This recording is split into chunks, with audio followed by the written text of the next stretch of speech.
Ils s'appelaient Abba Léonel Otto, Kissé Issa ou encore Ahmed Mouawad Hamida Mouawad et font partie des ressortissants africains enrôlés par l'armée russe et morts au combat en Ukraine. Selon le collectif All Eyes on Wagner, au moins 1417 ressortissants africains ont rejoint l'armée russe depuis 2023.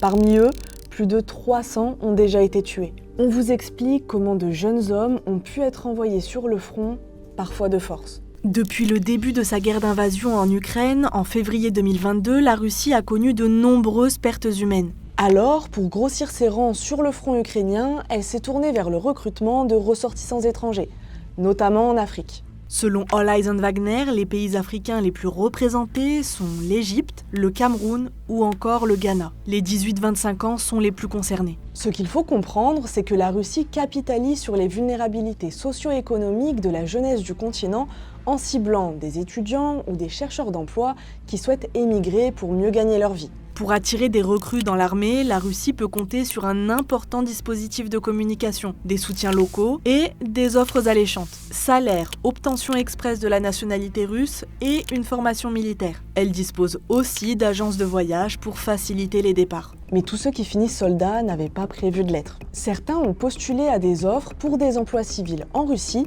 et une fois sur place, ils ont été contraints de signer un contrat pour entrer dans l'armée.